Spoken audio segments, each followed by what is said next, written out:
আচ্ছা, তাহলে আমরা আগের ভিডিওতে যেখানে পজ করে গেছিলাম, যে কি বলেছিলাম, যে সেল মেমব্রেনের মধ্যে প্রোটিন এবং কার্বোহাইড্রেটও থাকে। প্রোটিন আমরা অলরেডি দেখেছি, এই যে এই প্রোটিনগুলো কিছুটা উভয় প্রান্ত জুড়ে আছে, কিছুটা শুধু নিচের দিকে আছে বা কিছুটা উপরের দিকে আছে, এরকম থাকতে পারে। তো যেগুলো উপরের নিচ দুদিকে আছে তাকে বলা হয় ইন্টিগ্রাল প্রোটিন, কারণ ইন্টিগ্রেট হয়ে আছে মেমব্রেনের মধ্যে। আর যেগুলো কোনো একদিকে থাকবে, এই সাইডে বা এই সাইডে, তাকে কি বলো, তাদেরকে বলা হবে পেরিফেরাল প্রোটিন। বোঝা গেল, ইংলিশ নাম থেকে আরামসে বোঝা যাচ্ছে।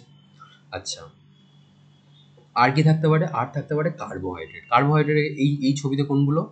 এই যে পেরিফেরাল যে প্রোটিনটা রয়েছে, পেরিফেরাল যে প্রোটিনগুলো রয়েছে বা ইন্টিগ্রাল যে প্রোটিনগুলো রয়েছে, তার মাঝে মাঝে কিছু এরকম গোল গোল গোল গোল সবুজ হলুদ এরকম টাইপের বেরিয়ে রয়েছে, ঠিক আছে?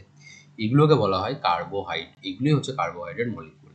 কি কার্বোহাইড্রেট মলিকিউল না বৃত্তান্ত, এগুলো আমরা সব পরবর্তীকালে দেখবো ইন ডিটেলে, আবার সব আবার দেখতে হবে বা পরে জানতে পারবো আবার।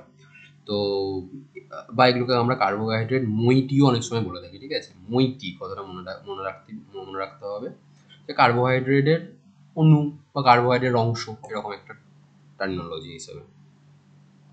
আচ্ছা, তো depending on the is of the extraction, membrane protein can be classified as integral and peripheral. Already বলে ফেললাম। পেরিফেরাল প্রোটিন কোথায় থাকবে? Lie on the surface of the membrane, while the integral protein are partially or totally buried in the membrane, মেমব্রেনের মধ্যে ঢুকে থাকবে। তো এটাই হচ্ছে গল্প, ঠিক আছে? তো আমরা যেটা বেসিক্যালি মেমব্রেনের স্ট্রাকচারের মধ্যে যেটা ইম্পর্টেন্ট, সেটা হচ্ছে ফ্লুইড মোজাইক মডেল।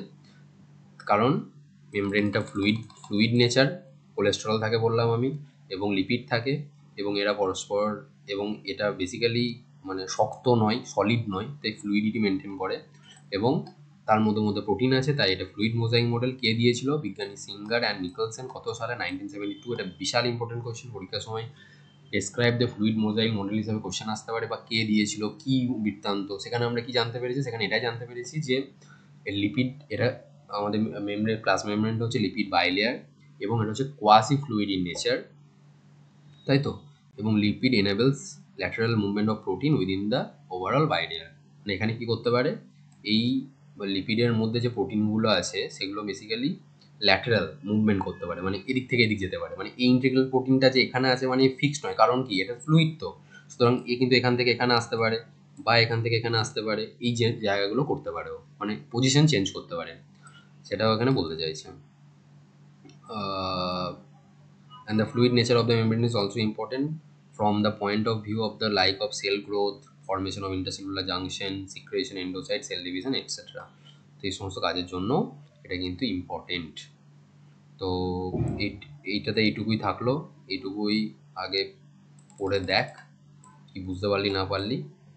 ফার্দার বেসিকটা তো বললাম, বাকি দরকার হলে আবার তখন নেক্সট বলছি আমি।